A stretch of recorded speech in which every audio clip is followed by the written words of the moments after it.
boy, another year of college COD. I'm so pumped to be back, Brody, and, bringing you back as well. So it's like a whole lot of new things coming to the 2026 year. I guess, old face, but we're welcoming you back. How you feeling, buddy?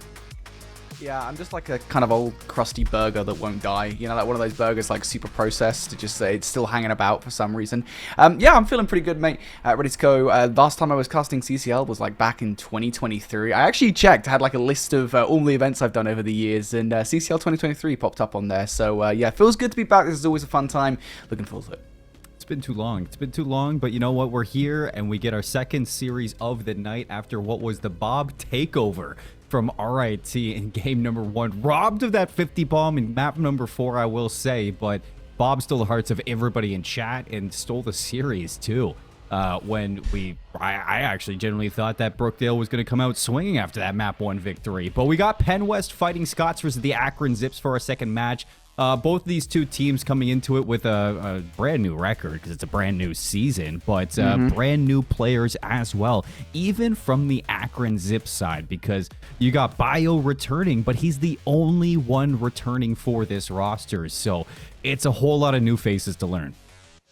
Yeah, I mean, this is what kind of one of the conversation points we were having coming into this season is that there's going to be a lot of fresh faces for these teams, and ultimately I think everyone's kind of coming into the season with a clean slate. So, we look at this kind of matchup at face value here, and for the most part I think people would go, Akron, they're a roster that had done really well last year. They got 4th in the Northwestern Division, but how much does that really mean when they're more or less have overhauled their entire team? And the same, of course, can be said for the PennWest fighting Scots as well, because last season, pretty unremarkable squad in CCL. They've basically got an entirely new team here, Seymour, and so really I think that the playing field is pretty even here between the two squads. We have no idea what to expect. No, none at all. But we do know what maps we have, and we've been staring at it for a little bit too. We got Scar, Den, Colossus, Raid. A little bit of a mix of Colossus. I hope we get to that map number 4, Brody, because I've been loving the series that we've been seeing go to Colossus, not only in the CCL or CDL, but in the Challengers pit as well. It's been a whole lot of fun to watch, but we got some time before we get there. What have your thoughts been with the map pool so far? Yeah, I mean, I've enjoyed it, right? I think one of the interesting things about the map pool this season is that there's actually obviously a selection of classic maps available at our fingertips with Black Ops 7, and for the most part, I think there's been a fair amount of restraint of actually accessing those classic maps. Obviously, Raid is the obvious exception to that rule, but I mean, there's been a lot of discussion about, right, should we bring maps like Meltdown back into the map pool moving forward, should other maps from classic CODs come back? And I'm really glad that I think we've kind of got fresh maps this season. I'm a huge fan of Den. Den is a fun one. I wasn't a big fan of it back in the beta period of the game, but I think, as we've sort of gotten into things, we're now in, February? I forgot what month it was there for a second.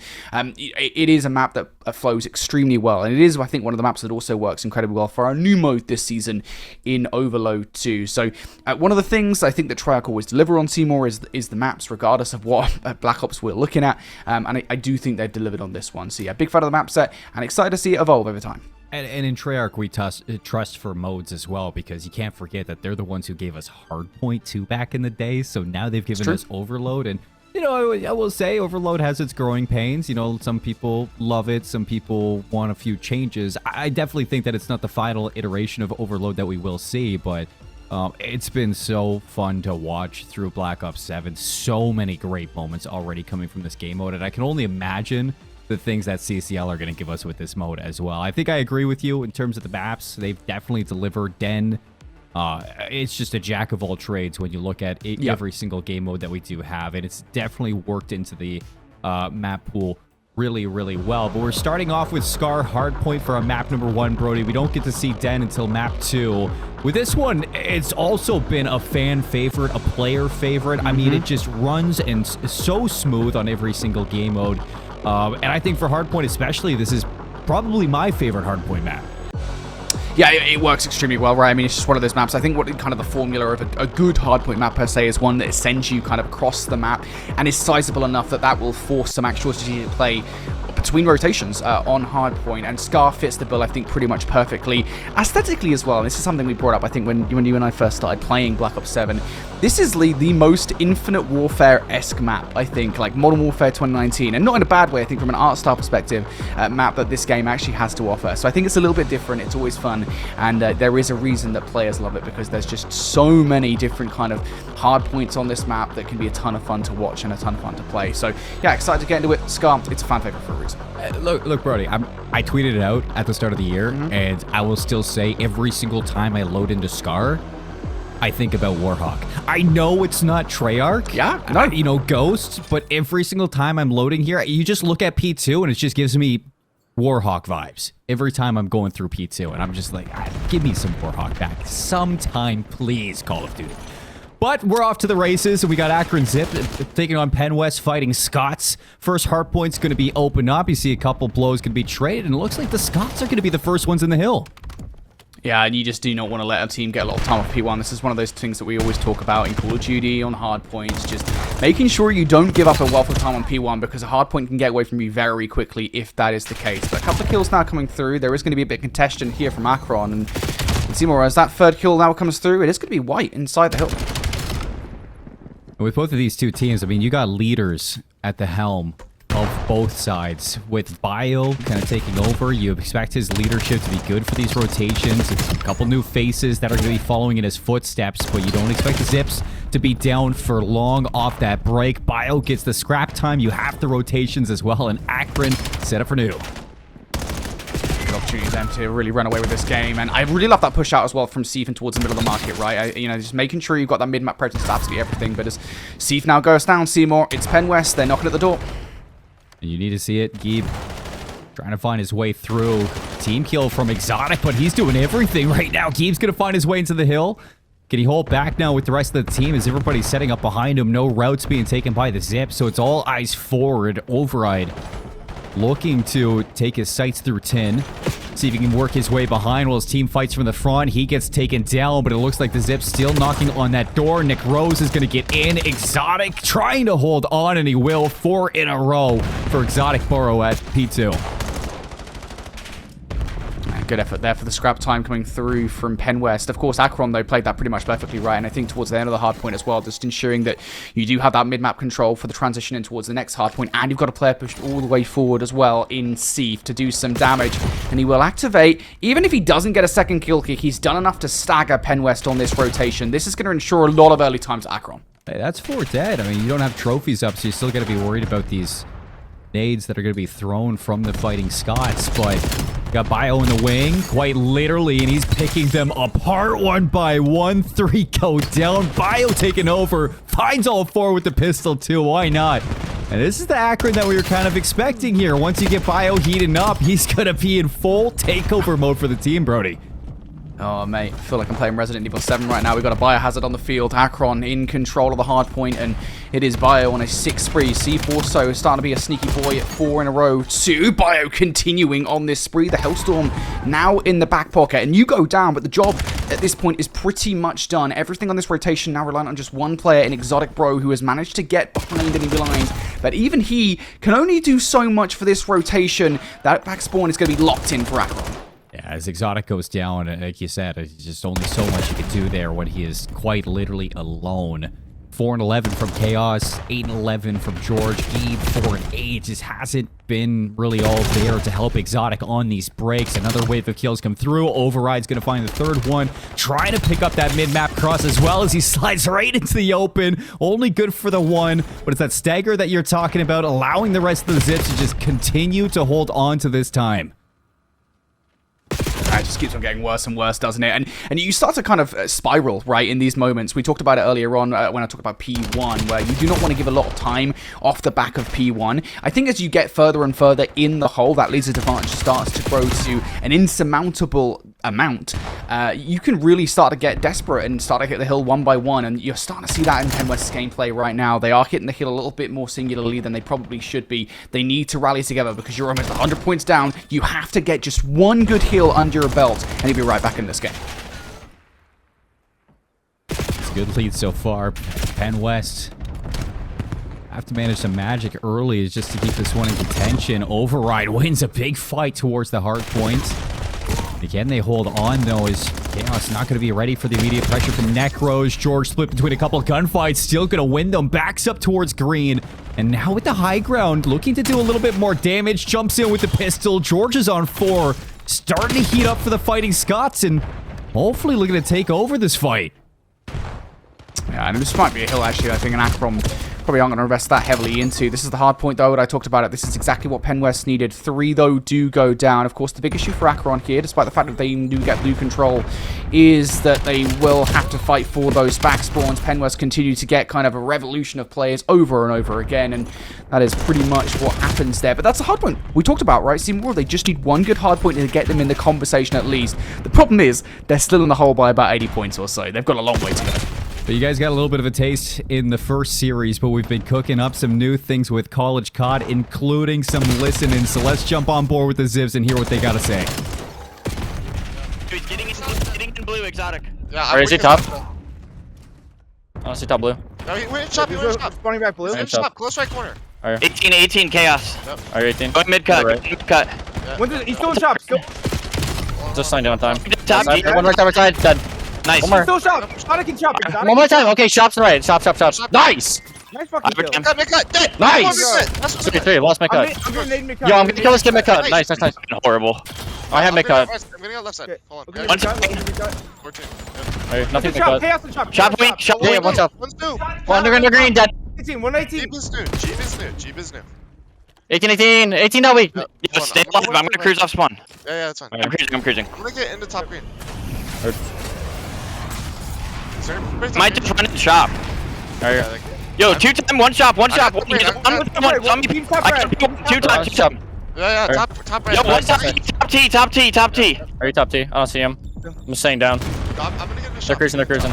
Stormed. He's still top. He's No, still top. no. Deep. Alright, I'm staying down. Nice. One more shop, George. He's going front. He's not flanking. That hits me and not you. I'm nading in front. I'm nading in Stop front. the time. Dead. One more under now weak. On the low boxes, chaos. Still on top, still on That's top. straight, I got time. Watch flank off I spawn. have a trophy. I have flank. You're You're good. Nice. I saw flank. Jet on. Nice. Nothing else on drop. Reloading. Nothing No, feeling. We can flip. Get out. And chop. And chop, chaos. Got on mid. 118. 18. Chaos. One shot. Holy shit. Dude, okay, there's two new. It's chaos and exotic. Yo, we need to play for blue. I hear you playing for blue. I'm going blue. I'm going blue. I'm playing back. Heard. Alright, I'm gonna try and get through metal with you guys. Oh, he's back fence. Back Give a fence. team Got nice. him. Nice trades. Nading time. Yep. Sorry, nading. I spawn green. There. One close to me. Close lane dead. One time. Chill, chaos, you fucking dog shit. Back. Alright, I'm in top lane. I'm holding your mid cut. I have metal. Top lane. I'm trying to see. Yep. I got naded. George in the back. I almost shot. George metal. Staying down. Three front. There. Top Top lane. One make up on you. Nice. That's right. Last one was pushing up. Your turn. I got you, Nice, baby. good shit. Yo, I have mid cut. Oh yeah, you got it. Got naded I on got time. I'm flicking. Oh, fuck.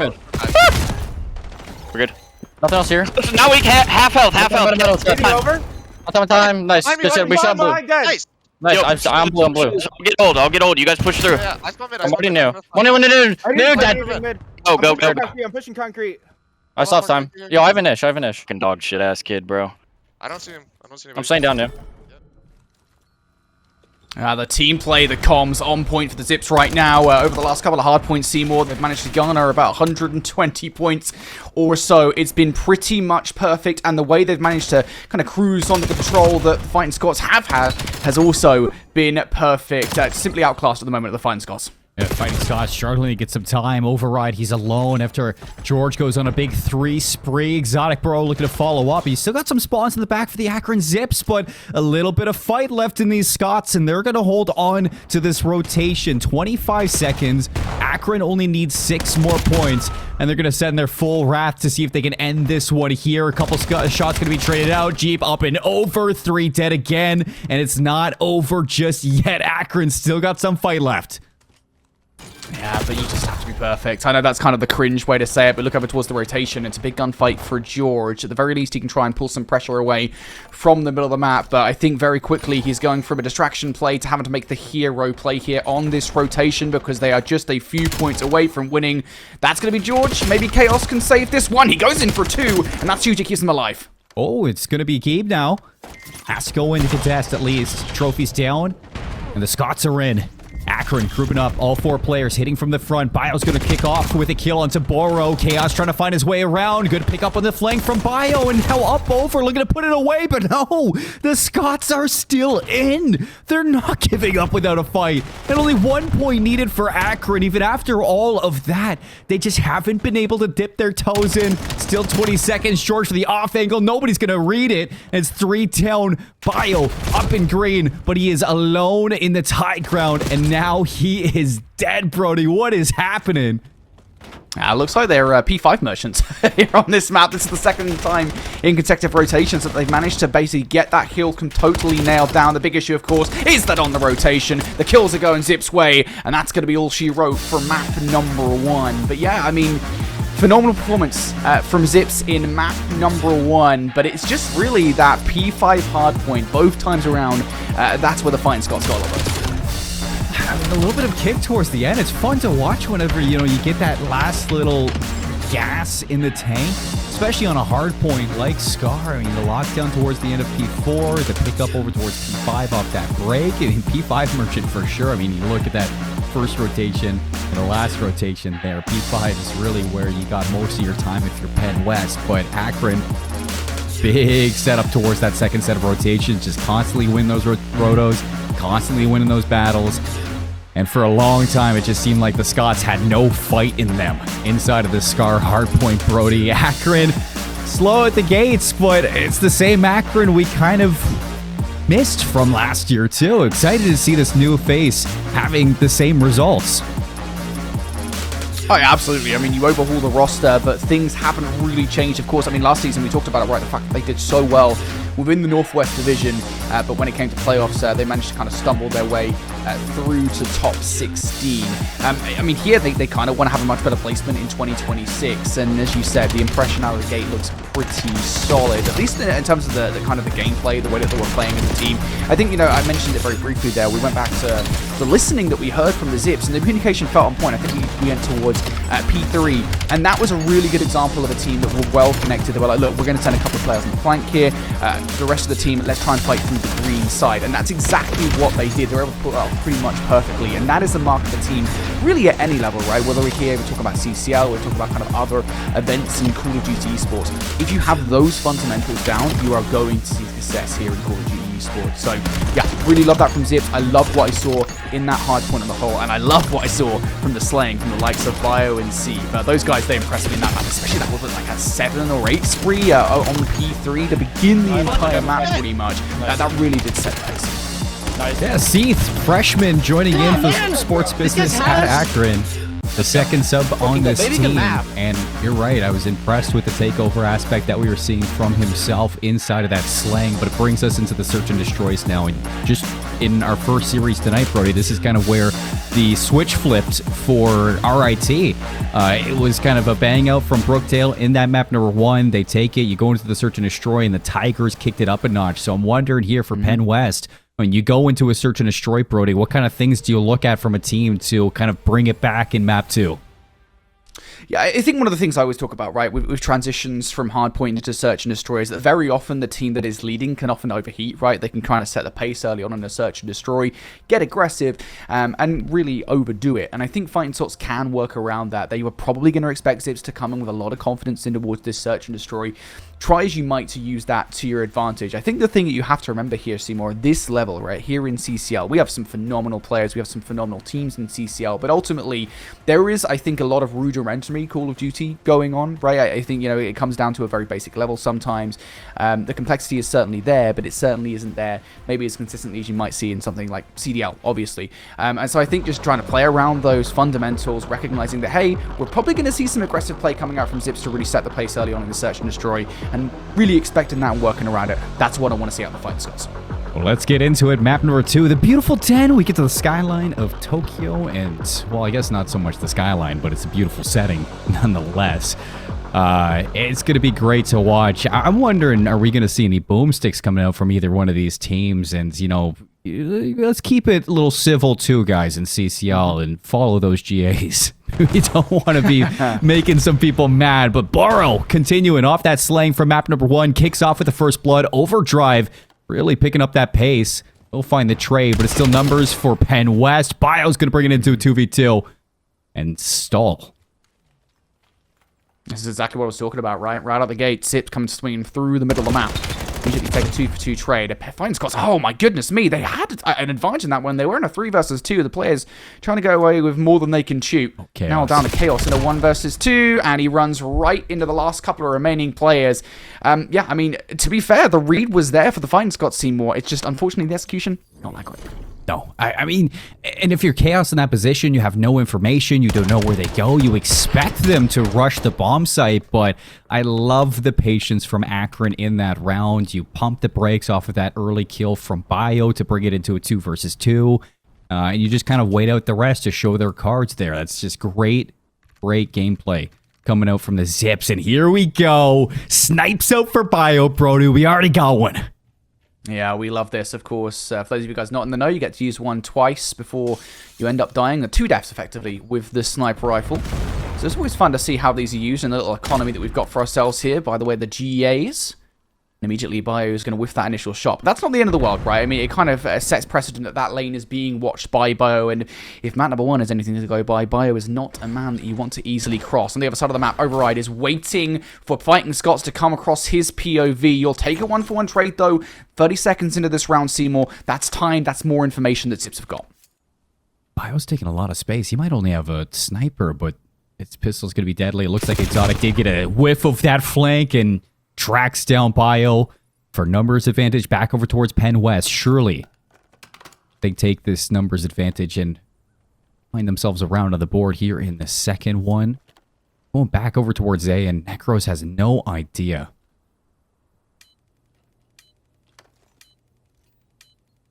Bomb's going down. Tips, of course, in the 2 versus 3 here. They're going to have to work a man down.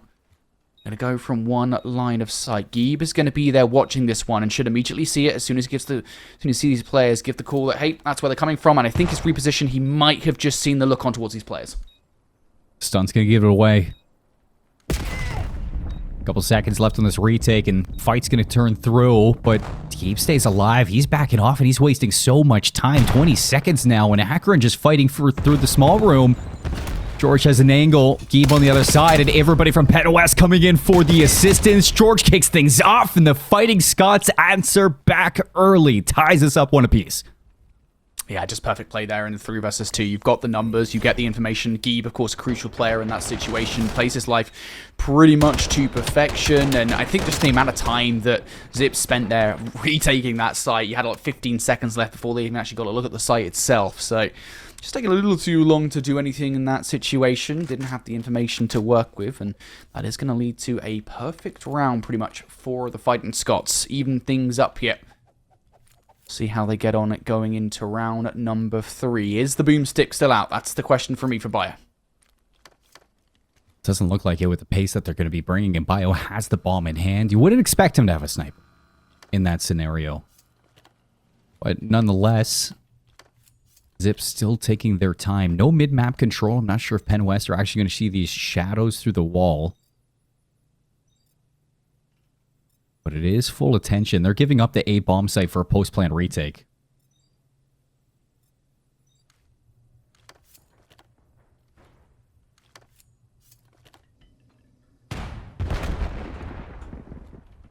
No control of the site to Fighting Scots have here on the defense.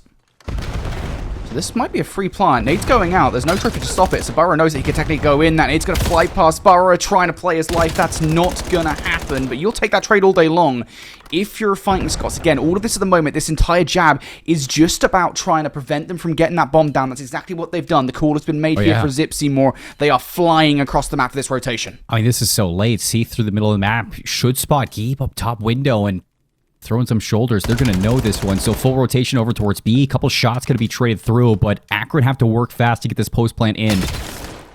And right away, Necros goes down, so it's another numbers advantage to PennWest for the retake now, 3 versus 2. And even though Akron have the bomb down, they're fully backed up and have to play their lives. Play this one tight-knit corners. So in for the retake, PennWest trying to march their way forward. Seath going to bring things back into a 2 versus 2. Nice shots from George. Almost finds a second one. No trade. It's all bio in the feed. And the Zips clutch up in a 2v3 to hold on.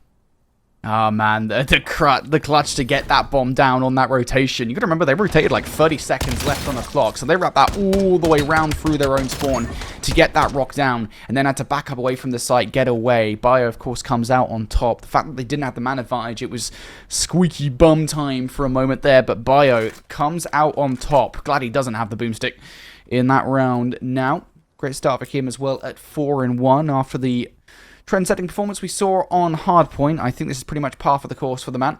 It was, of course, on the Zips roster back in 2025. So now into round number 4 we go. Fighting Scots just going to change their positioning ever so slightly this time. Bio, he's got the sniper. But Bio, eventually you got to hit a shot. That's all I'm saying. It's a good nade, though. At least should stall things out for the moment. Spots the crossy 210 and has him pinned down. Palm from George. Or Chaos already getting planted, but Seath's going to kick things off with the first blood for Akron. Now numbers for the retake, and you still got Bio with the sniper, waiting for somebody to poke their head out. Chaos on the point, he's just going to be overwhelmed, and the Zips just continue to truck forward. It's all 4 players left alive for the retake. Defuse for Bio, and a 3rd round on the board for the Zips. Just not really much you can do, is there, when Bio is watching in that position.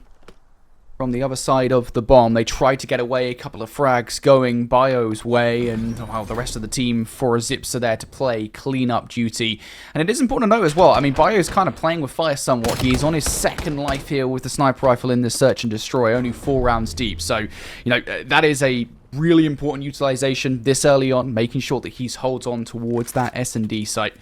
Beautifully done for him. And for Zips on the whole, of course, 1-0 up in the series, having a blazing start to this search and destroy. Oh, yeah. This is great. 3 in a row for Bio, 2 in a row for Seath. Necros gets on the board the last round, and Overdrive has just been the, tip of the spear every single time. Bio's going to get lined up from a nade from George outside of that A bomb site. That surely should stall out the Zips for a moment, and this is where you want to see PennWest capitalize and put a 2nd one on the board here. Yeah, I just think that how pivotal those sniper rifle plays can be to really even getting onto sites. The way that boomstick is so powerful here in Black Ops 7.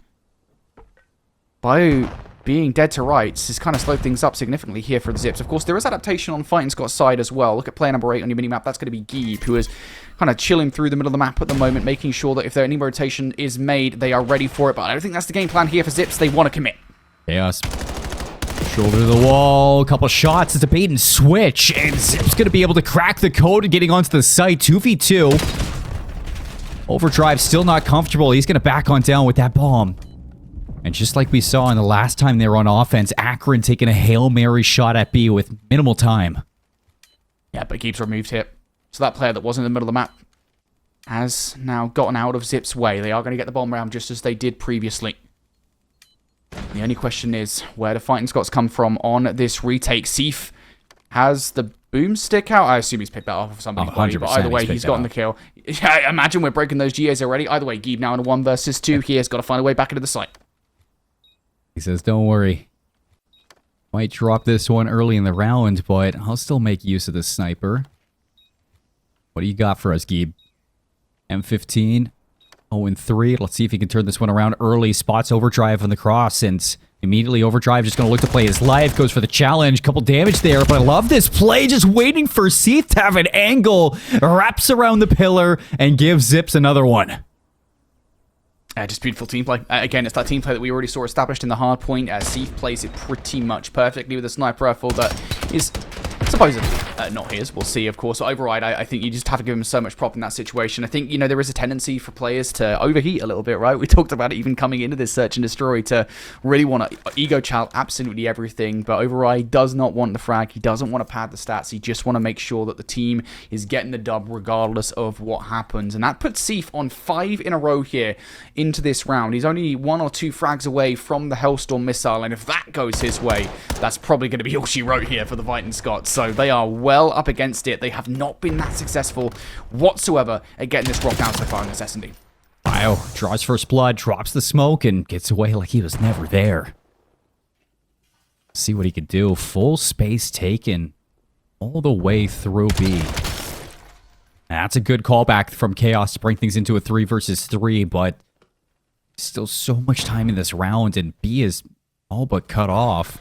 And that's where the bomb's going to be going. Bio's going to hop up. He spots Chaos, drops the bomb. 2 versus 2.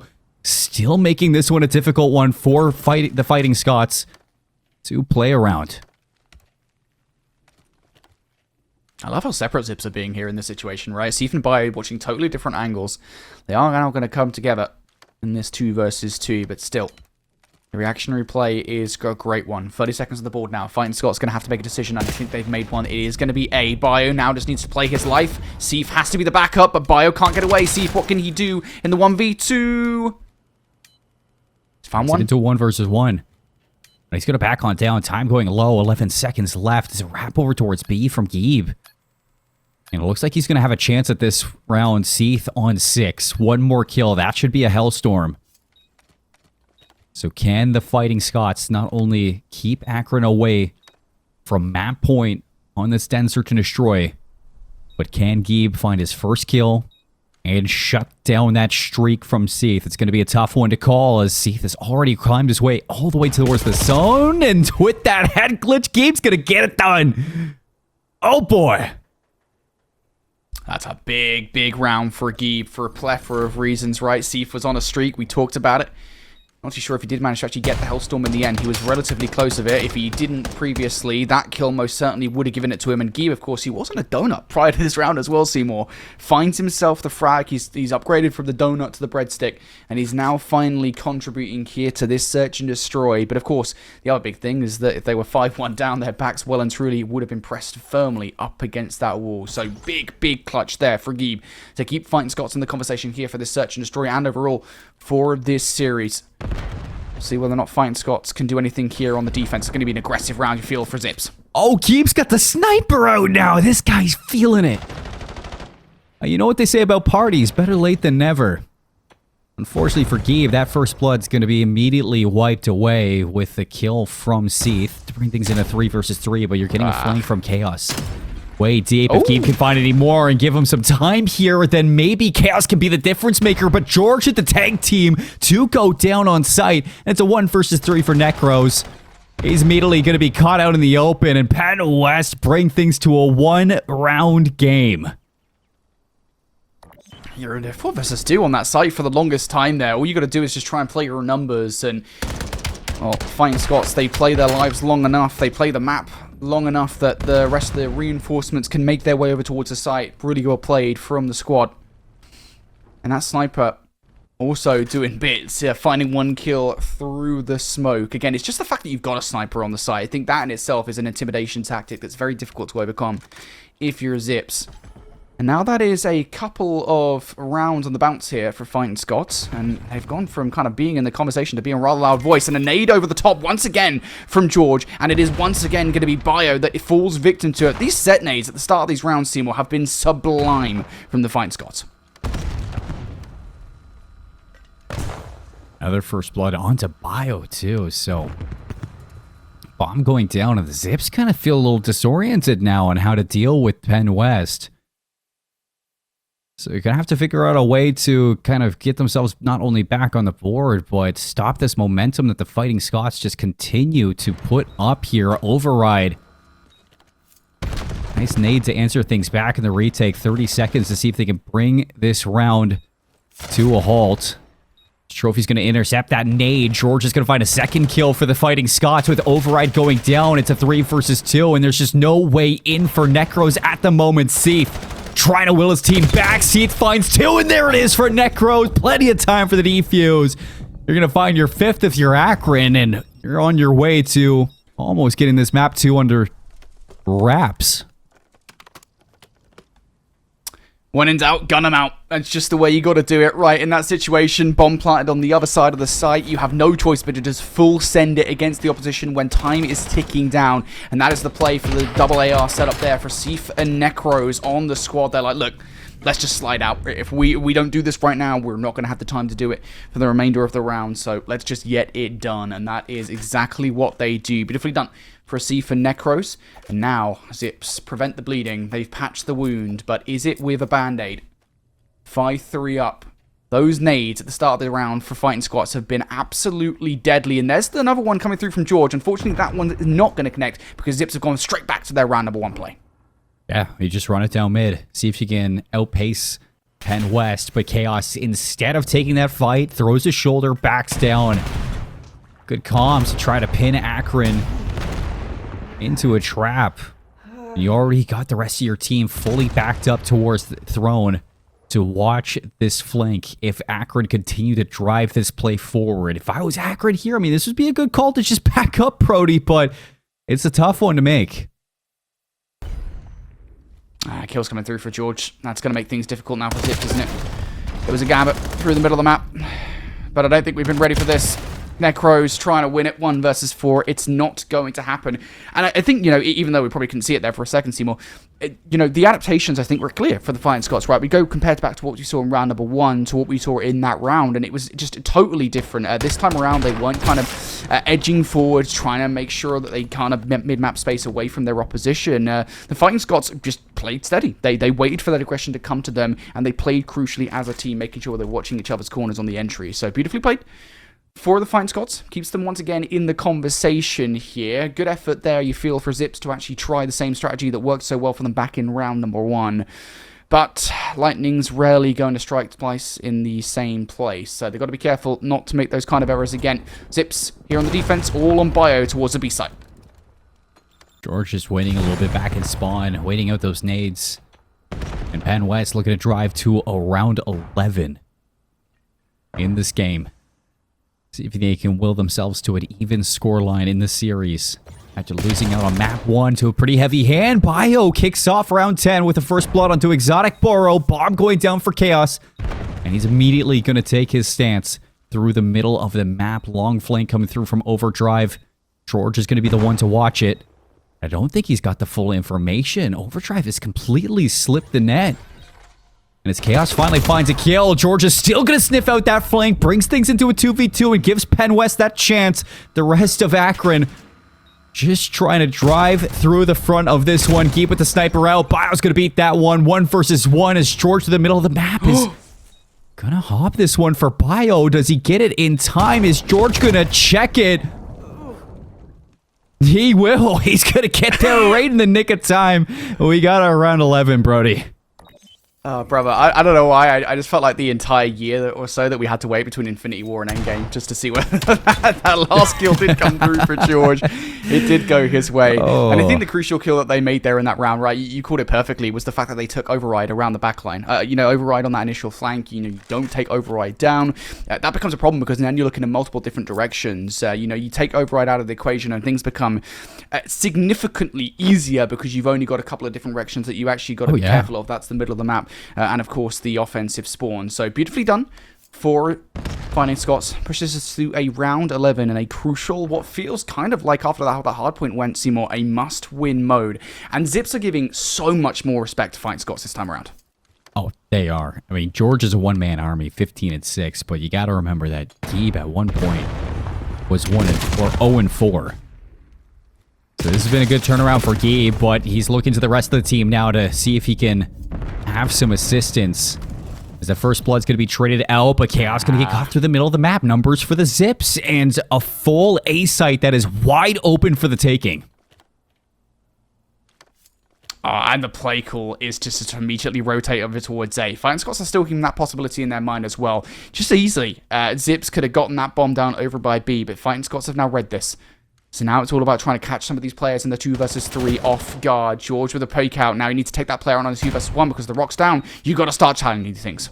Yeah, you think that Necros is going to be the first one up on that chopping block, and George gets it done. 2v2. Through the middle of the map, Exotic Burrow just looking for a different angle in. George going to be working from back tree. Zips, pinned down, and it's all up to Exotic Burrow now. Is the flank going to work out? It brings it into a 1 versus 1 for the map, and Exotic gets it with the shots over the top. 2 for Exotic to put it away. The 5-3 curse and PennWest deliver. Brilliantly done. What a play call in the closing moments there, Seymour. Exotic Bro's like, hey, listen, let me chill for a second. I'm going to go on for a long flank here. I know we've only got 40 seconds on the clock, but you can be pretty damn fast here in Black Ops 7, so I'm going to make the longest flank known to man. And frankly, that's just not something they're necessarily going to expect, right? I think you're kind of expecting somewhat of a dim-witted play, however mean that might sound, just to try and hit it. You know, you've already got 2 players over there. You've already got 1 kill in 2 versus 1, so surely they're kind of in Zip's head. They're like, yeah, they're probably just going to hit us here for a 2 for 1 once again. And that just is not the game plan for the Fighting Scots whatsoever. It is Exotic Bro that closes things out in the map, but on the whole there, you can see just how much of an early game advantage that was for Zips and how things turn around significantly. I'd love to see the stat line of George, I think in particular, Seymour, before round number 6 and after round number 6, of course, including said round, because it really did feel like he could kind of overdrive in the second half of that. Not only that, Brody, but remember round number 6, crucial 1v1 for Guy, puts it away, gives some life back to the Fighting Scots, and quite like the hard point in the last legs of the race, you get a second wind. This time around, it is a little bit easier to manage, especially when George goes 17-7, almost 2k damage from just one player here from PennWest, really putting in the heavy work for the team. 13 of them non-traded. I mean, you look at Bio, you look at Seath, 11-8 from both of them, 22-16 combined. Incredible numbers, but so many times that Akron were just getting read by George. You think of that override flank back in round number 10. You think about George and the bait and switch to take Seath down inside of Surfers. Just so many good plays coming out from PennWest. Just reading Akron like a book in map 2. I mean, we talked about it, right? Again, I don't mean to kind of minimize any of the plays that we see here in CCL, but a lot of it comes down to rudimentary, basic level search and destroy. And I think even, you know, as you go look at a kind of a level above that, right, you complex a little things just a little bit. There's only so much that you can do to make things interesting. And a lot of, I think, the plays that we saw from Zips that were trying to make things interesting, like the flank that you just mentioned from Override, right, that we saw on a multitude of occasions, the snipes from Biohazard, for example, all of that was pretty much read very well by Fighting Scots. And as soon as they realized, okay, this is what Zips are doing, this is how we adapt to plays like that, it was easy peasy lemon squeezy. Of course, it was also around 11, so only easy peasy to a certain extent. Yeah, you know what? It's a hard fight when you see PennWest, and not only in game 1 lose the way that they did, but in game 2 come back from the kind of heights that they came back from. A 5-3 curse in the CCL. Why not? For the start of the year, Brody. Well, we got more CCL to come on the way as well. Overload. Oh my god, I was gonna say override or overdrive like we have on Akron Sips there, Brody. But yeah, overload coming up after the break, folks. We got a couple things to tweak and tune as we get into it. So we'll see you soon with some more CCL. Welcome back, everybody, to some College COD action. And yeah, we were tweaking and we were tuning things out. College COD grabbed the wrench and was fixing everything for you guys to have a little bit of a better viewing pleasure. Because just like us, I'm sure you guys were missing out on a couple of those kills that were happening in map number 2. We don't want to have that happen in map number 3, Brody, do we? We got overload. It's not just any overload. It's going to be a split map mode combo where we get that 1-1 tie after the full comeback from PennWest and the 5-3 curse we saw in Den. We stick on Den, and we finally get our hands at this new mode, you and I. Yeah, for sure. Really excited. I think, you know, we talked a little bit about how much Black Ops 7 you and I had the chance to cast. And, you know, I admittedly, from the little I have casted Black Ops 7 so far, the one thing I think consistently that I've enjoyed is Overload. I think Overload is a really fun game mode. Obviously, there are some tweaks to be made, right? And that's probably not a conversation that we necessarily need to have right now. But I will say that I think, you know, what's great about Overload is just so fun. I mean, it's just the fact that I think we have something a little bit different after years of control is always a fun time. And I think on Den, it works pretty much the best it probably could do across the entirety of the game so far. It's always a really fun time, I think, just seeing kind of the swings and roundabouts that people are taking here on this, just trying to swing momentum back and forth. You lose an overload or, an EMP gets overloaded against you. You have an opportunity to try and swing the momentum back in your favor by overloading their EMP zone. We need to get the terminology down for this. Either way, it's really fun. Really enjoy Overload, and excited to see it in this one, especially considering we now have a series on our hands, Seymour. This is not a wash anymore. No, it's not a wash, and I was a little bit worried after a couple of those early rounds in Search and Destroy. I thought Akron were going to just fully take over the series after they took over that hard point in map number 1, but George, he's kind of gross. And if George can get a little bit of assistance from a couple more teammates, especially in those reap spawns, we could definitely see the Fighting Scots take another map off of the Akron Zips. So I'm hoping that in the Den Overload we can see a little bit of a turnaround here for PennWest. I'm excited to see what they got in this brand new mode, especially, a lot of you guys have to consider at home too, that some of these college COD teams haven't really been scrimming as much as Challenger teams or CCL teams, so who knows how much competitive overload they really have under their belts. So that's something we get to witness from these teams going into this map 3, and I'm excited to see what we got going on.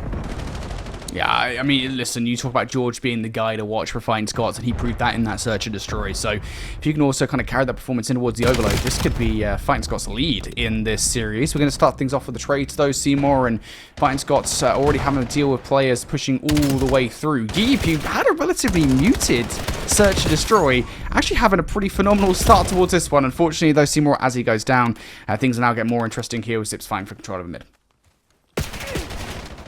It's a good start already for PennWest to see if they can work something over towards B, but I say that Exotic goes down, and that is going to create some issues now in trying to cross through this trap that is being set by the Zips. A couple of a chase down there, and even on the back foot, Chaos still holding on to this overload device. Trying to see if he can make anything out of this run. Exotic Bro going to be all the way up into the window. See if he can punch a hole through the back line of Akron, but only able to find the first one, and the rest go down. 3 down for PennWest. Akron look like they're going to hold on.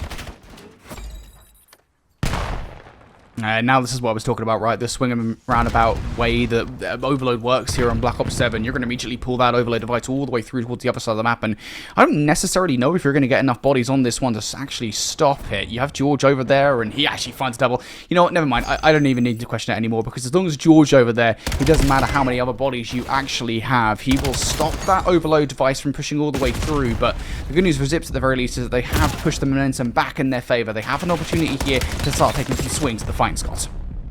Just like how we get, Exotic and George on one side, I feel like it's the same between Seth and Bio, because Override and Necro is having some slow starts to game number 3, and it's really giving PennWest a lot of space to work with on these offensive attacks. So for Akron's sake, you look at see if a couple of these players can start to get hot inside of this den. Override's able to find his, but immediately going to get traded out. It looks like it's trying to work right through Couches. A little dash over towards A. You got a defensive line set up from Akron. It looks like Bio's trying to shut things down, and he is doing just that. Necro is going to get rid of that overload device and take it away from PennWest. Shuts down this attack.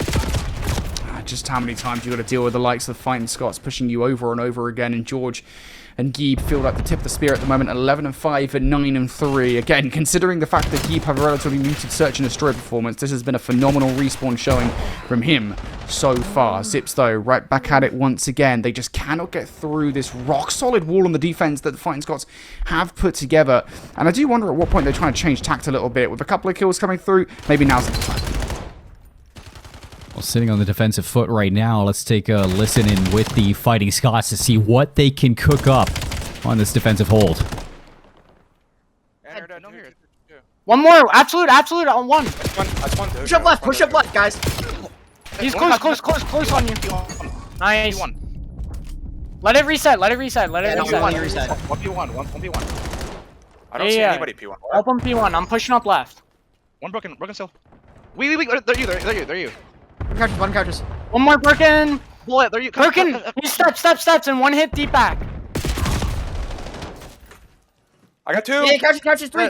Push it in. Run it. I can't. This gets back lab on me. I'm dead. Fuck, two on. I got it. One's Push right. around. One's right. Yeah, one right. In P2. In the inner. Yeah, go right. Chaos, move. Go mid. Yeah. Outer dead. They missed the stun here. Half health. If you can nade device. Out. One inner couch right now.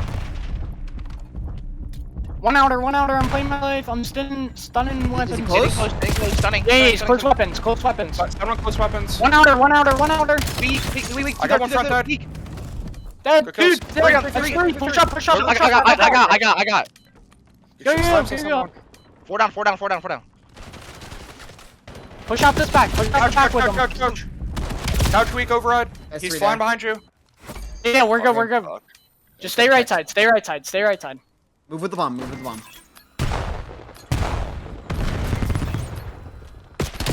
The Scots came out to fight, Brody, and opening up with that first overload goal score here in game number 3. Akron won't have a chance to answer back before halftime.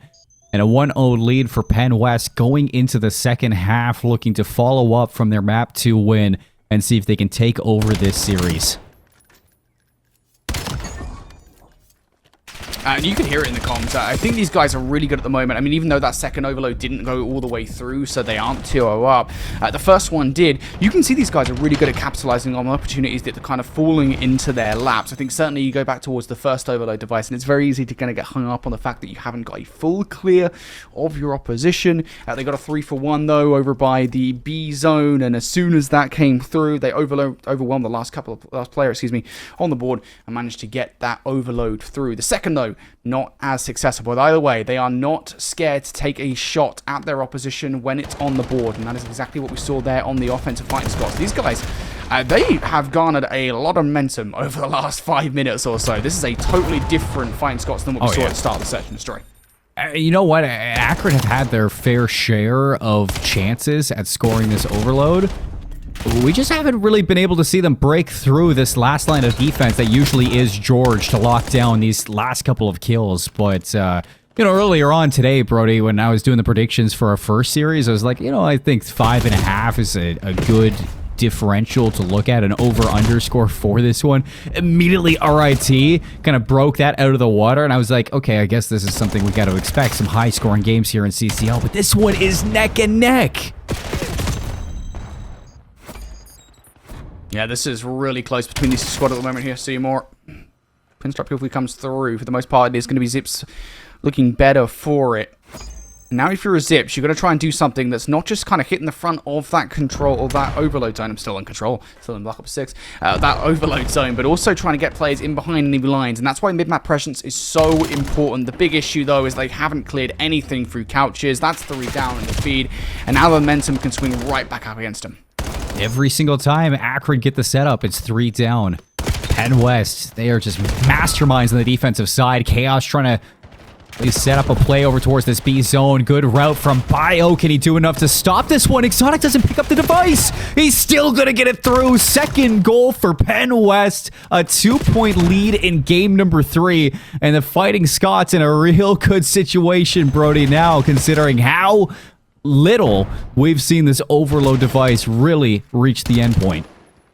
It feels like Zips have just not had the same kind of team play. We go back towards what map number 1, where we saw the team play from Zips just being absolutely phenomenal. The way that they were playing, the way that they were communicating, we heard it in the listening.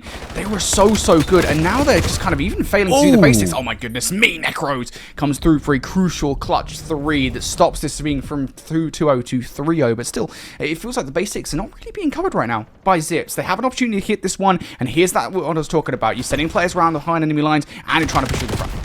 Oh, nice pick up on the flank there from Necros. An override with 410. You gotta imagine that this is going to be the first goal from Akron. Everybody off the respawn for PennWest already overextending to see if they can pick a couple of these exits up, but still beating their maker, and a couple of these players from the Zips. Finally, PennWest going to clear out their spawn and work their way forward, but Akron giving themselves a chance here.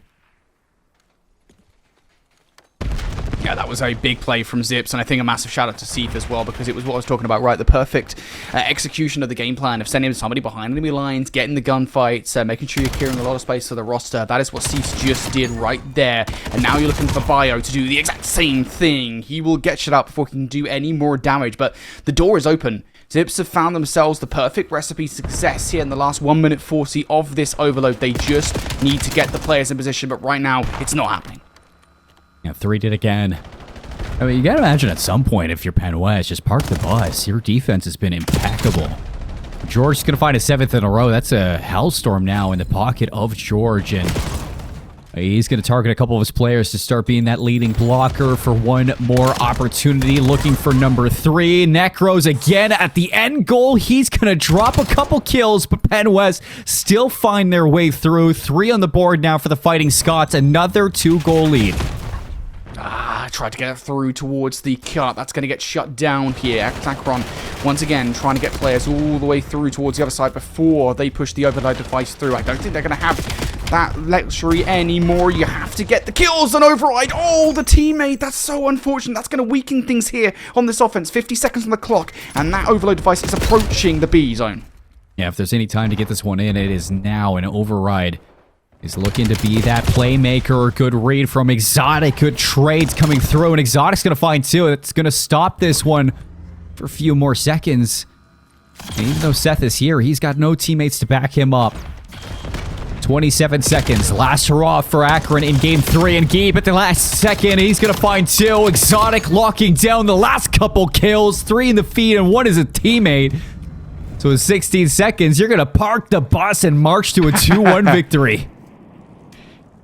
This has to be one of the most respectful parked buses I think I've seen in Overload. I've seen some egregious ones where some people might park the bus within a few minutes left on the clock. Seymour, this time, nope, we're going to leave it to 15 seconds on the clock to park said bus and make sure our butts are nowhere near the middle of the map. A beautiful overload for the Fighting Scots and a phenomenal first half for sure. That 2-0 lead we'll talk about here in a moment, but I think really you just got to talk about kind of how they played every single opportunity they got given. I think just on the whole, right, we talked about it back in round number 1, the way that they had opportunity after opportunity, and rarely did they let that opportunity go to waste. And you saw that in the closing moments when they got that 3rd overload through. Just really, really well played out of the Fighting Scots. Brody, what do you think about this one? I mean, you talk about new things that we've cooked up in College COD for the 2026 year. We also have ourselves an end game scoreboard for Overload to explain just how that game went. Obviously, you can see in the color coordination, orange for the first half, blue for the second half, and the second half is where we saw PennWest truly find that form. I mean, Akron, they were able to bring it to a 1-point game, Brody, but there's just so many times where you're looking at PennWest, you look at that kill feed, and next thing you know, you see 3 green names in a row just locking down those big kills.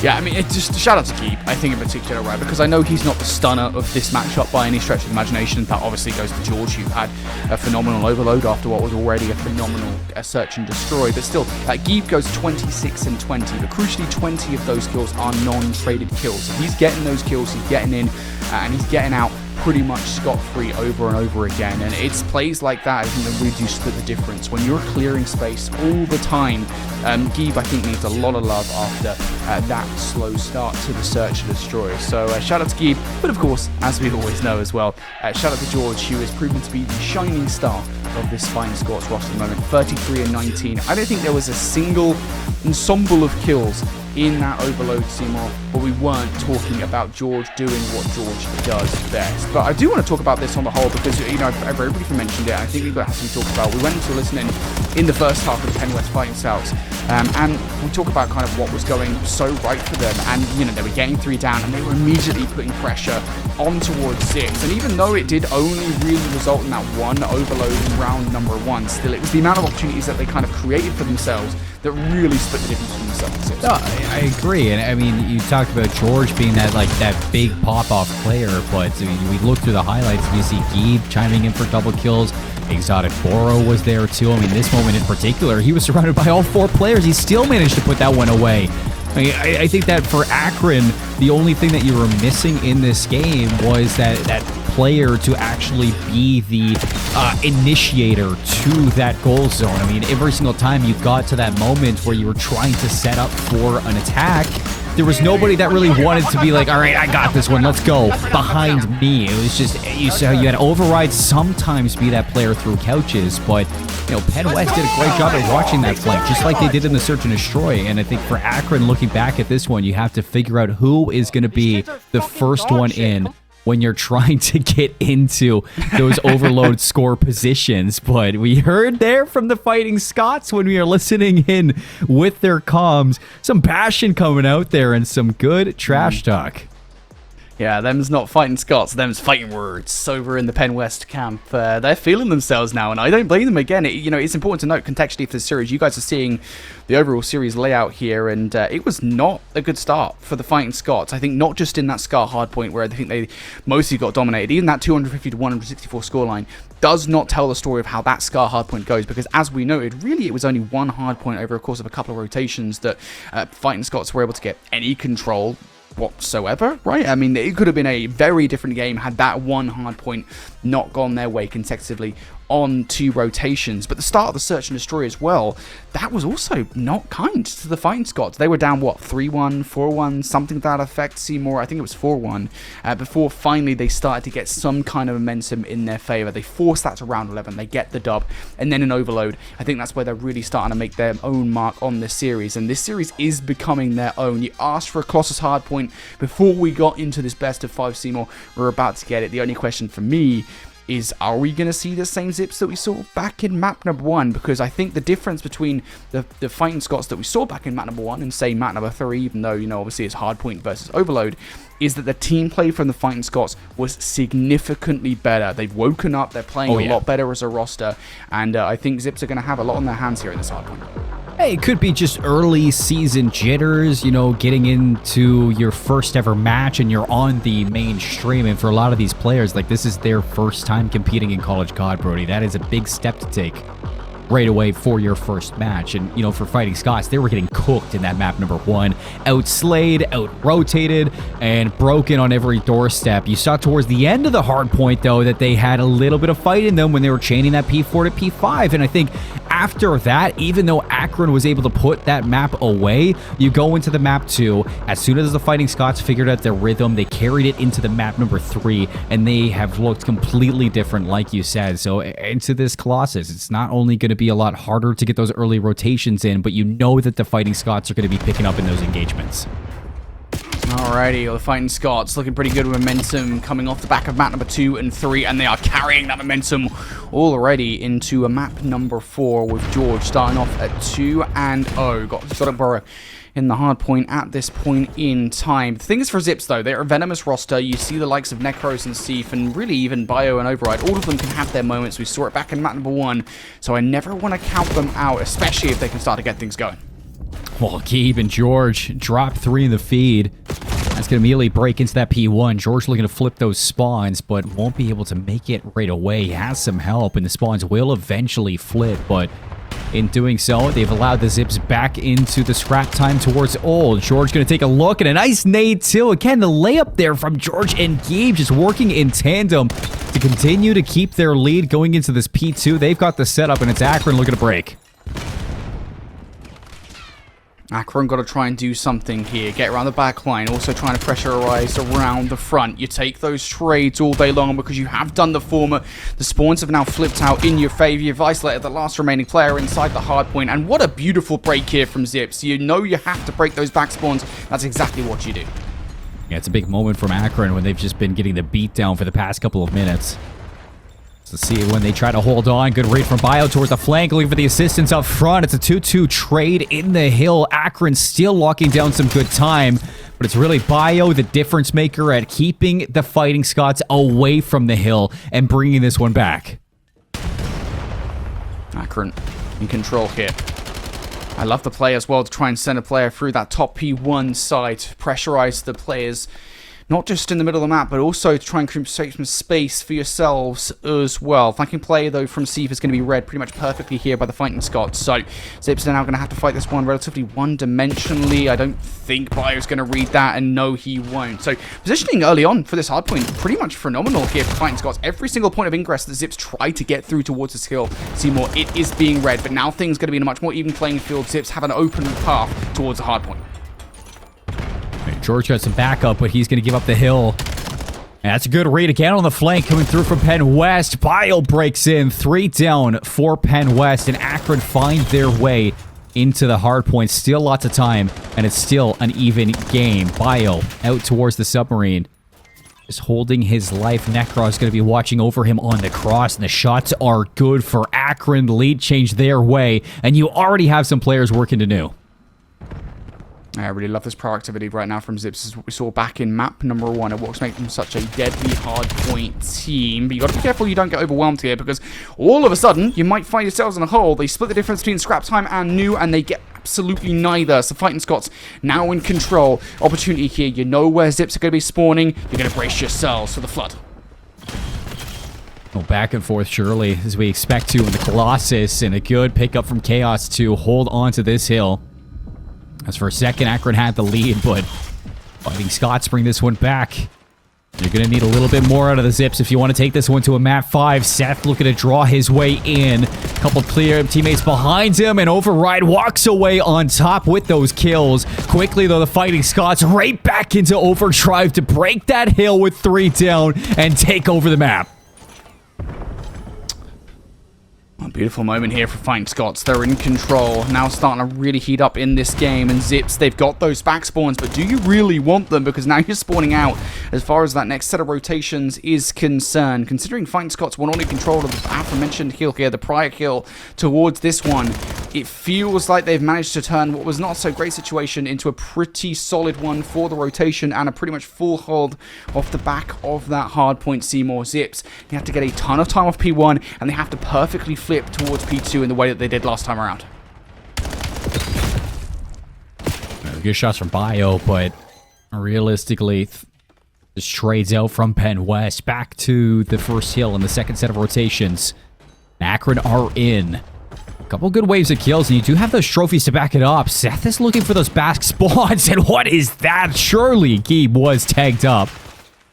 But Seth is doing everything to lock down these P2 rotations. He's going to get overwhelmed by none other than George, and PennWest holding on to this lead heading into the new hill. Yeah, and this is where we talked about it before, right? Fighting Scots, they got broken very quickly on this hard point and managed to lose them about 40 to 50 seconds off the back of P2. They do not want to allow the same things once again, and you can see them really strengthening up, bracing for a push through the middle of the map here. They're okay with loosening up a little bit around the front of the hard point, but that's been read perfectly by Zips here. They're pushing the front of the hard point. That's the pressure point. It's a good break. See if they can turn this into some money. It's into the back line. Bio going to get a whiff of Gabe. Shuts him down. Override pushing forward 4 in a row. Looking for number 5. Not able to get it done, but should have Seth up top to provide enough support. Unfortunately from that, Seth's going to get shot in the back. A Hellstorm from Exotic Boro. And it looks like PennWest going to invest a little bit extra to hold on to this game with 26 seconds. You got Akron spawning in the back line, but they're finding every single kill they need.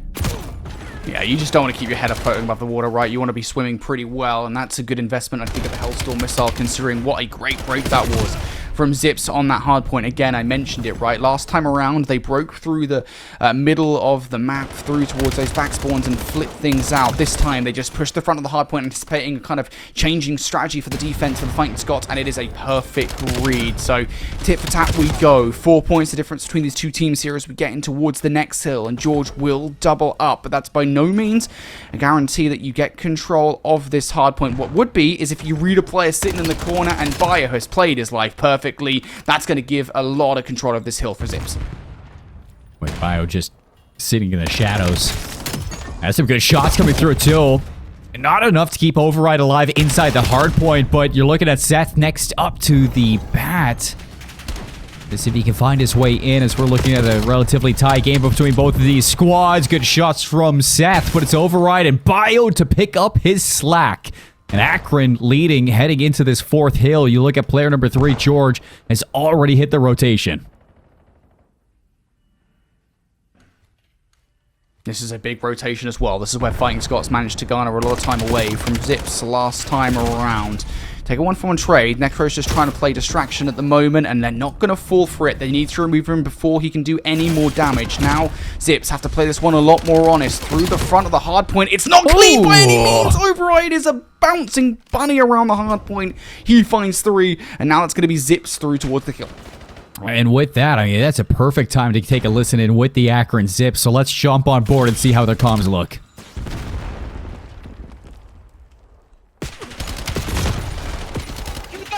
Come back. One shot. One the back. Nice, Seth. Yo, just you. Oh, he's half. It's all good. Yo, we need this fucking Nading right 25. side hill. Nading right side hill. two yellow weak, Jeeb and George. Prime, that. Okay, one more side door, one back time. Left side. I'm flying. Left side and side door. P1. Yo, we Going. Yeah. calm down. We are too hectic right now. Yellow stairs. I need help. Yeah, help You. Look what I'm new. Look what I'm new with you. You slid it. Not weak. Close. 3 in. Not weak. He dropped. 1 HP exotic. He's laying down close inner statue looking P2. Alright. Nading time. Native. P4 to stat. Yeah. God. Exotic is one-shot stat. Yep, we're good. He's got to be default. Alright, yeah, yes. Default. One more time. One shot. One more statue. Nice, that's 3. Let's lobby. On, jump together. Yep. He's on hop up. Nice, alright, we need this. I'm P2. Weak, telling. Yo, P2, Jeep, One more. P2. Alright, you're good. P2, one's blue lobby. You want the blue stairs. Done. Here goes statue. All done. Yeah. Nice, good No, shot. Chop front, just chop front. One shot, new. Fold. Jeep. I see him. Got him. I'm in the back. Head in the back. Nice. I'm Exotic on order. Yo, in the lobby. Flanky. Lobby. Oh, in the back. Back door now. Absolute chaos. He's showing the back. Yo, it could be a peeling open. He could be pinching front quick. Yo, in the back still. Weak in the back. I'm pinching cider. Exotic. Cider, dead. Hey. Yo, one more cider. Okay, cider and back door. HP in the back. Oh, try and play like Nice, Will. Need it back. Deck. Nice. Nice trade. Back door one. Cider dead. Nice. Nice. Stay down. Yo, cider. Stay down. No, I'm going. Yo, in the back. You go. Yo, in the back. Yo, in the back, side door. There's one more on. Yo, it's only 20. You guys row. Yep. Yo, it's only me one new. No bullshit. That's one yellow. Yo, in yellow. Oh, got it. Multiple. Oh, that's not what we want to go see. We want to get back into the game. PennWest taking things back as we got Exotic dropping his Hellstorm off the back of an 11 spree. Going into P3, it is PennWest looking to steal this one away, Brody. Yeah, you need this Hellstorm right now to try and cut some coverage to your teammates because everybody has gone down. You're at the very least kind of some information, but the entire roster is out. Zips, they're in control, and they're 20 seconds away from victory. It's a hard zone to pull that Hellstorm out, and Akron happy to punish you because of that. Bio is going to take you out of the hill. Exotic on a little bit of a route. He's going to hit that flank override with no read, and Exotic breaks in. Only down by 9. 4 in a row. He's looking to take this one to the next level to see if he can lock down the rest of them, but Akron fight their way back in, and they can still win here. Yeah, you just got to keep them off his time, try and force the next hard point. That's the play for Chaos. Just try and play your life for long enough. He's been successful in doing so. There will not be a tick over. Now you start to look at the rotation. My Gabe. Can he win these next couple of fights? Akron have the setup over towards New. You're going to need something big out of both Exotic and George, and it looks like they've done it. George going to find his way into the new hard point. You got players in the back, and Chaos the next one to follow up. Exotic in the back line, still a nuisance, but Akron have themselves fighting from the front, and a nade from downtown. Necros goes big. 5 seconds left, and you're flooding the hill, but it's not going to work out. Akron continue to find the kills and send us the distance.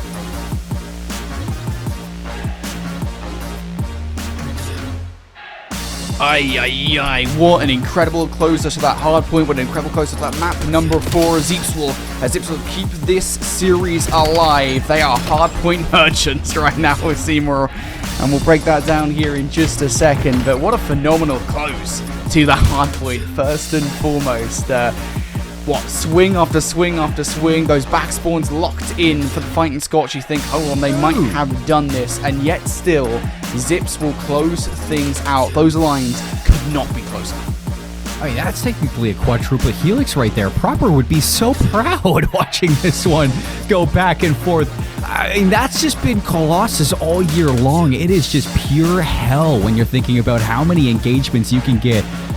We've had our bocages, we've had our skylines, Brody, but the pacing in Black Ops 7 really puts into perspective that when you got a small map in this game, yeah, you feel it.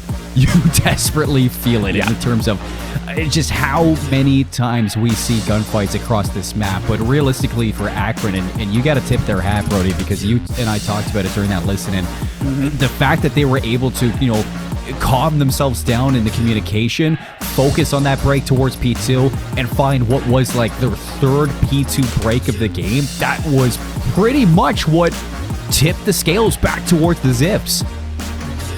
Yeah, I mean, and also I think the impressive thing for me, right, was not just that they managed to break P2 not once, but not twice, but thrice in that game. They did it in very different ways, right? You go back towards map the first time, the first set of rotations, and they broke through by breaking those back spawns and managing to overwhelm from said spawn. Second time around, they switched things up a little bit. They just hit the front of the hard point when control has already been acquiesced to the Fighting Scots. And the third time around, it is just simply an early rotation through the front of the hard point. They managed to get control before they even really have to fight for the rotation.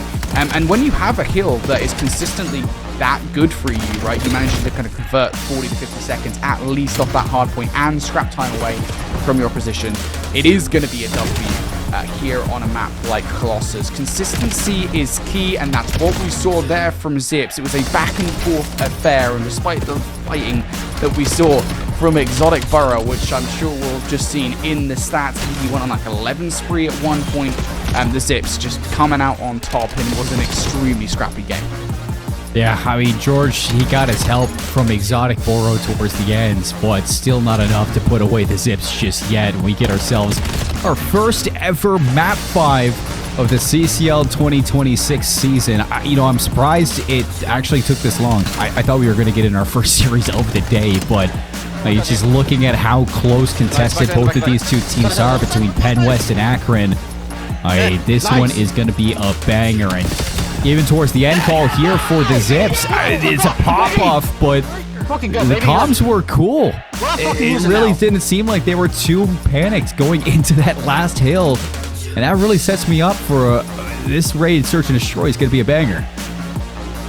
Oh yeah, 100%. This raid Search and Destroy is going to be everything, especially considering the last Search and Destroy in this series went all the way to a round 11. Now, it's important to add context as to how we got to said round 11 in that map number 2. Of course, it was a 4-1 start for Zips, right? They seem to have a pretty dominant Search and Destroy. They seem to have had Fighting Scots number every single time. Even when Fighting Scots were reading the plays, they wouldn't necessarily be able to execute to stop said plays from Akron.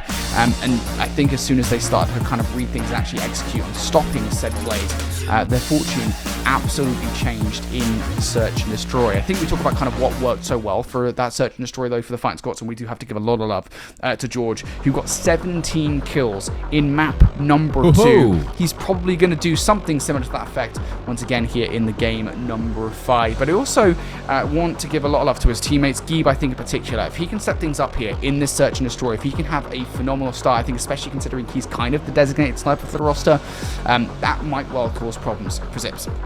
Geeb had the snipe out, Bio had the snipe out, raid Search and Destroy, let's lock it in. Game number 5, folks, the first game 5 of the 2026 season here in College COD. I am so ready for this one. And raid of all maps, Brody, let's get into it. PennWest on the attacking side, Akron on the defense. Where are we going with this bomb? It looks like it's going to be a nade towards the middle of the map. See what's going to be there. Pivot over towards the ring. Get some control on A.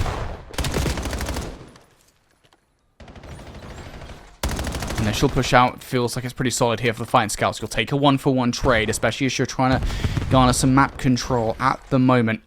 And that push in towards Laundry just makes things even worse here for the Akron Zips, doesn't it? Because now they've got very little control. You're going to have to put yourself in unfavorable positions, and this long flank from Override is most certainly one. Yeah, it's going to be watched, though, by Geeb. He knows he's going to be through the middle of the map, and All eyes towards Pillars. George is going to give it up. 2-on-2. And the retake is suddenly doable. Going to see what goes on with Bio.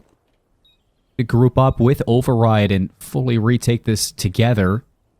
Exotic going to jump out of Laundry back over towards Ring. This is actually the right call to make right now for the Fighting Scots. And only 20 seconds left. Akron have to clear a lot of angles before getting towards this defuse. And as soon as you jump out, Geeb's got the angle. Bio's going to break things into a 1-versus-1. 12 seconds left. Bio, 17 HP. There's just no time to get it done, Brody. And the Fighting Scots take first blood. Yeah, just really well played there in that 1-versus-1, right? You recognize the fact that you know, the opposition player in that situation doesn't really have time to do anything but either get you and quickly jump onto the defuse or just straight up jump onto the defuse. So all you got to do is stay out of that person's line of sight and keep an eagle eye on the bomb to make sure a player has not hop zip. So Exotic Burrow plays that one very, very well. As does Geeb as well. Sat in a corner, sat in an off angle that you don't necessarily expect there on that retake. Just totally throws zips off. So beautiful stuff for the Fighting Scots. Managed to hold on, even though they did lose George in the middle of the map a bit weirdly.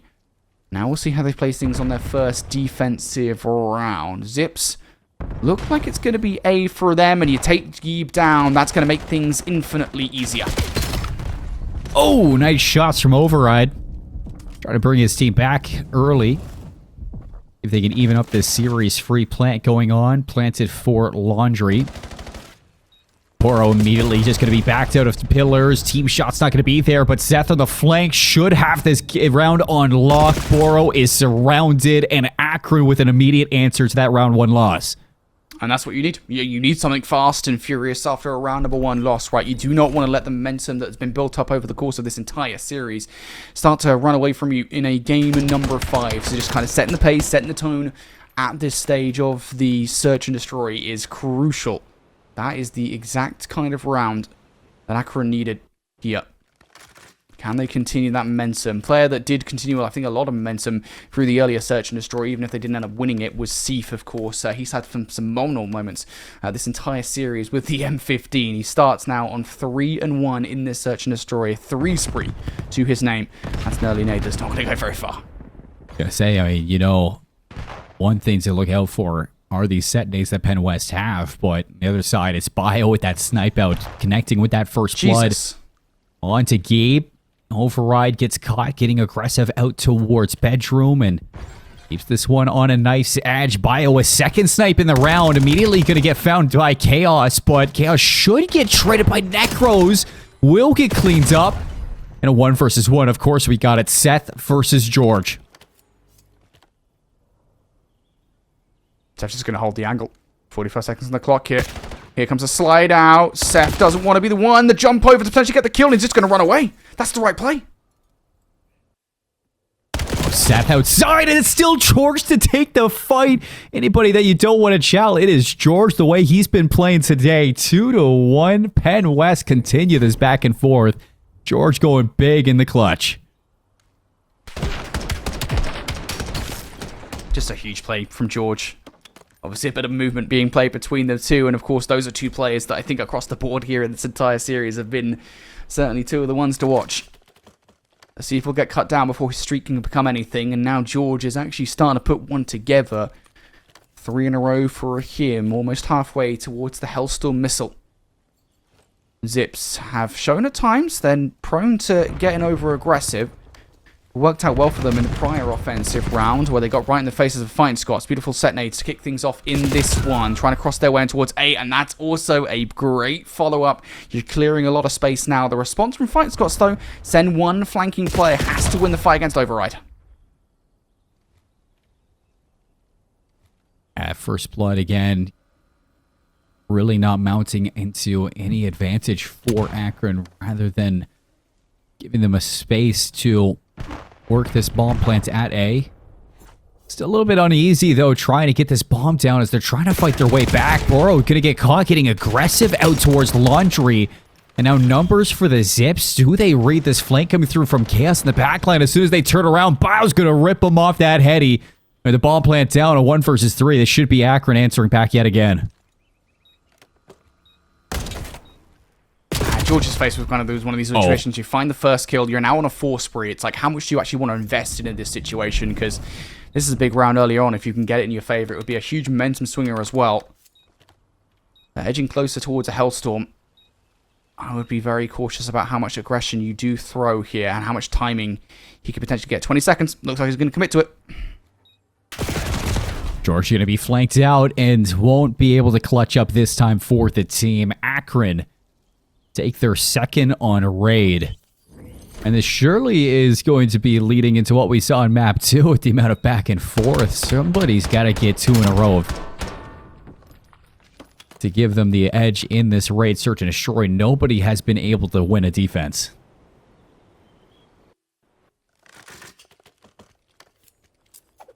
Yeah, this does feel a lot more measured, doesn't it, than map number 2. Where things were an early lead for Zips, and then a late game comeback for the Fighting Scots. This one is much more back and forth. Especially with the streaks as well. Sifa's on a 3 spree, goes down. George on a 3 spree, he just got shut out. It was actually on a 4 by the time he died. Either way, Fighting Scots trying something a little bit different here. It's going to be pushing towards B, and you've done all this by giving up mid-map control, so that's going to add an element of danger here. Another element of danger is going to be Bio with a sniper rifle. He's gone down once, can't afford to go down again. Yeah, he has been electric, though, with his sniper out, looking for a second one. Keeps got to be careful. Wall bang won't connect. Over right through the middle of the map is going to find a crucial kill on the bomb carrier. Really putting the Fighting Scots in a tough situation. You got Geeb on the rotate back through the middle of the map. Will be able to trade out onto Override, but losing out on Exotic Burrow is going to put you in a pretty tough situation, especially getting shot from ring. 1 versus 3 from Geeb. 30 seconds to make some magic happen. The only thing he's really got going in his favor right now is the fact that they don't necessarily know where he is and what he doesn't have in his favor. There's 20 seconds on the clock. He's got to grab the bomb or find all 3 kills, and neither of those things are going to happen. Zips, break, serve. That's 2 rounds on the bounce for them. And Seif will be the one to close things out. And I think just, you know, that early commitment on the whole there for Fighting Scots didn't really work out in their favor. It was a very one-dimensional hit for sure. His Bio, once again, with that snipe to open things up and really box them in. Really does just go a long way to show you guys how important a good sniper rifle is to have on your team. Well, first defensive win for Akron. Is this their chance to run away with the game? As the attack from the Zips has been splendid so far. And it looks like they're giving so much respect over towards this A setup as well. Really deep plays into the back from the defense. Geeb taking some jump chows to check for information, but hasn't been able to spot anything. And George hasn't been able to see anything either. So they do not know that the bomb is pretty much on site now.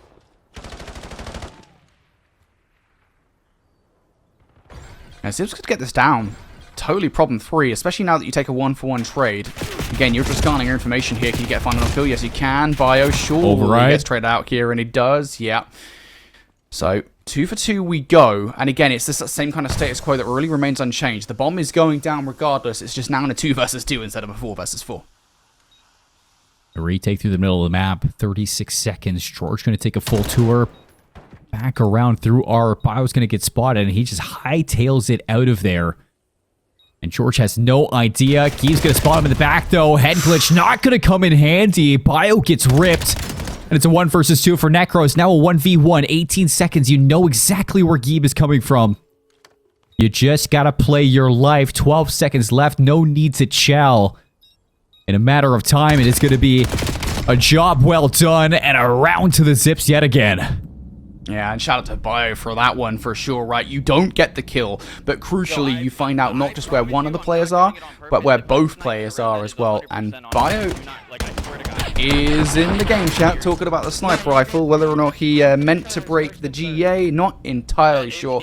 Either way, still a brilliant play in the 1 versus 2. He's apologizing. Bio's a lovely guy. He didn't mean to do it. But yeah, either way, just a brilliant play I think from Bio there in that 1 and that 2 versus 2. Well, does PennWest have it in them again, Brody, to make that comeback like we saw in map number 2? As they were down 4-1 that time, and they still brought it all the way back to around 11. Granted, it was the 5-3 curse that we did run into, but PennWest, it is never over until you see the Zips logo come up. 3 quick kills in the round on the attack. They're already over towards A. It's override in a 1 versus 4. And just still at least take 1.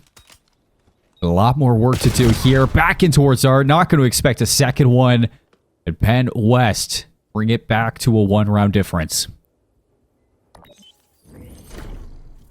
Yeah, and I think the big thing for me, right, is that Override has done the same thing pretty much consecutively on the defense over and over again, which is just to try and make that long flank through the pool side, through bedroom side, all the way around behind enemy lines. And he's done that 3 or 4 times now, I think, in the Search and Destroy. He's probably going to do it again, and that's just such an easy read, I think, for Fighting Scots at this point, that it becomes an easy round when he's the last one left on the board. So starting to get a little bit readable. Now we're Zips. You got to remember, we go back towards the map number 2, and that's where they fell foul of a dub last time around. The same thing could once again occur here. Geeb with a sniper rifle. We talked about how effective Bio is. Geeb, though, almost gets set-naded out, and it's a good job that he keeps that sniper rifle in play. Yeah, it is. Boro's going to draw first blood. Backs up through Zig. Plays his life. Numbers advantage and chaos. Might be in a situation to spot this bomb getting planted. As soon as it goes down, you imagine Bio is going to get killed, but bomb's going to get dropped. Smoke down. And Bio's in towards Tiki. He's got the AR, though. Not a gun of choice in the situation. And immediately, George is going to take him from that forward pressure. 4v2 in the retake. And Exotic is immediately jumping into the bedroom to put the rest away and tie us back up in this game 5. Ah, man, you think for a second there, Bio gets away. Yeah, they're all good. Zips should be able to hold on towards this round, but he can't actually find the kill. Fighting Scots, therefore, able to retake control. A little bit of value might have been able to get out of that play, then maybe things would have been different, but no. Just a beautiful retake on the whole for Fighting Scots, and it's what we talked about, right? Momentum swinging back and forth in this game. You thought the Zips break and serve at 4 for 2 would have changed things. But no, we are right back to all even Stevens here. Exotic Burrow now starting to heat up at 5 in a row. Yeah, what can Akron put together to stop this momentum? We didn't get to see them stop it back in game number 2, but number 5 is a whole different ballpark. As you get Override already pushed all the way up to pool steps, he spots nobody. First blood from Exotic and make it 2. 4v2 immediately into round number 9. And the bomb getting planted as well. Bio might have a timing onto the bomb carrier. As soon as George gets the bomb down, it is going to be George in the grave. 2v2 now. Alright, 2v2. Bio still trying to look for some kind of pressure towards the site. Decision has to be made, and it has done. You're going to make a long flank through, a long wrap through, but Falcon Scots have also repositioned themselves for this exact play. They're not necessarily looking in that direction, but Geeb most certainly will be, and now they know where they're coming from. Exotic's going to spot this one. Geeb playing his life towards the driveway. Exotic, though, gets caught. 13 seconds. Geeb in the 1 versus 2, and he's got a sniper out. He's got to take the chow with the pistol. Makes it a 1v1. Walks over for the beatdown. And Geeb again. You gotta be kidding me. Another clutch when the team needs it most. Geeb just doing what Geeb does. His positioning, I think, has been second to none on these post plants. We talked about it before, where he managed to get himself in towards the tree area, position that necessarily Akron Zips didn't necessarily expect. That time around, it was just a simple 1 versus 2. Excellently done, and they were just a smidge away from that defuse coming through. You can see the hype in the comms, you can hear the hype in the comms, I should say. That is 3 rounds in a row for the Fighting Scots that did not have an exemplary start of the series. PennWest looking for their first dub in the 2026 season against a notable name that we've had in the books of CCL for a very long time. Exotic gonna kick things off with the first blood. Geeb a second one. Bio willing his team into a 2 versus 2. And the bomb slowly working its way over towards A. Once again, another 2 versus 2. How many times are we going to see this? The read might be in, though. George ready for the Egypt cross. She gets cut down, and that's the double through. It's time to go to round 11. Ring the bell. Override lines him up in round 10.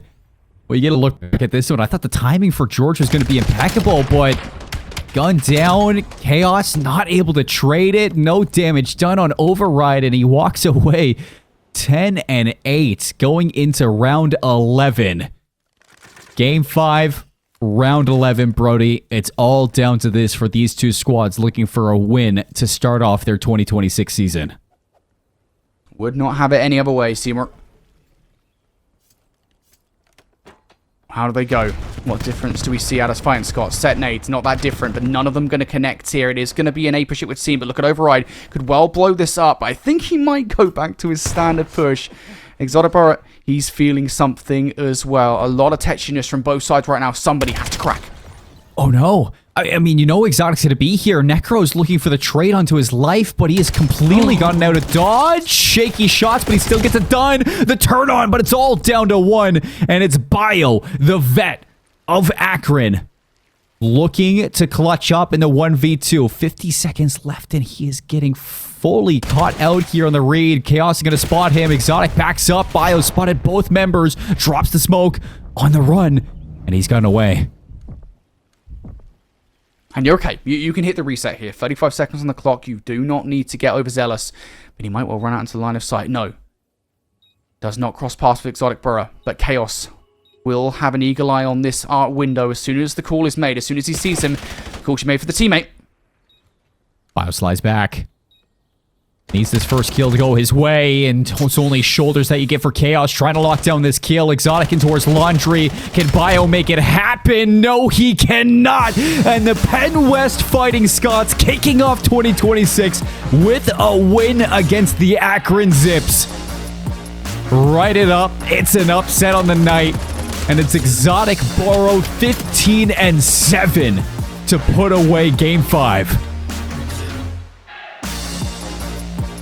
Feels like over and over again we talked about a different player on Fighting Scots having an incredible game. We talked about George and the earlier search and destroying throughout many of the respawn teams, and certainly the MVP for this roster. We talked about Geeb in the Overload as well, having 20 NTKs against his 26 frags.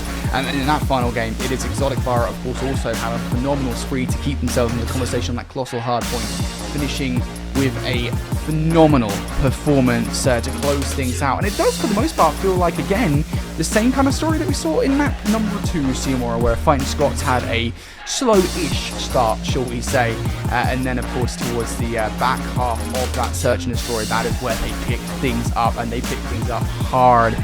Phenomenal performance from them, and there's that 15-7 performance to close things out for Exotic Barra, who is obviously, you know, he's trying to show that he is worthy of taking on the Exotic mantle here in this matchup. He most certainly did that.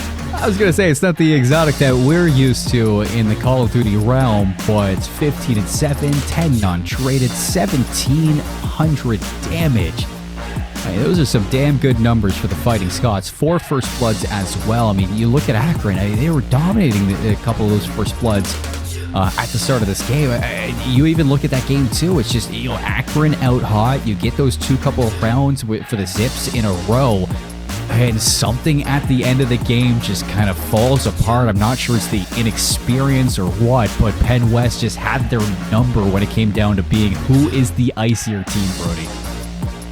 Yeah, absolutely. Just Fighting Scots. I think at the start of the series, I was genuinely concerned, especially after how indomitable that hardpoint was. I was really worried that this was going to be a 3-0, and I think that was only exacerbated as we got into the search and destroy, where Zips were 4-1 up. Seymour, I was super concerned, but as we got further and further throughout the series, and I think as we got further into that search and destroy, obviously game number 5, Fighting Scots just looked totally competent. They looked phenomenal, and I'm excited to see what this roster is capable of, because, you know, we talked about what we talked about at the start of this broadcast, at the start of this matchup, Seymour.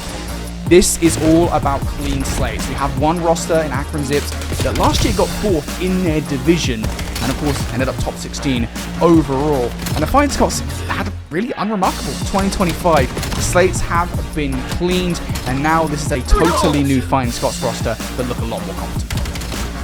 Yeah, it's a new year, a couple new rosters. I mean, Akron only having Bio returning to this roster in 2026. I mean, you got Necros, Seth, and Override all just trying to work their way into a really notable team. There's going to be a lot of pressure there in those heavy clutch moments for you to worry about. For fighting Scots, you kind of say it best there. There's literally no pressure on this team.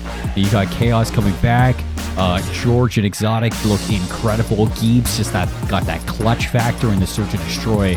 It's a fun one that I'm going to be keeping my eyes on for the rest of the season after what they put on in those Search and Destroys and in that Overload as well, because they looked unreal in that map number 3. Proper Neslo across the series. PennWest go 1-0 to start up 2026. Akron Zips 0-1.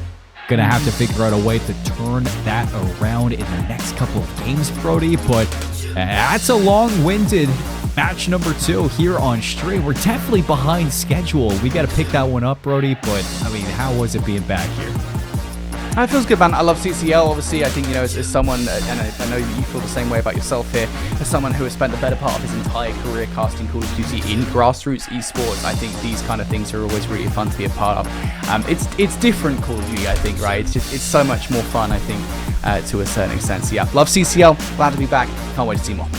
There's passion here from us on the desk, from you guys at home, and we couldn't be more excited to be back here for another year of college. Kyle, we got one more match coming up very, very shortly. We're going to ring up these players, get it ready to go, and we'll be back for the last one of the night for your Monday night action of College Con.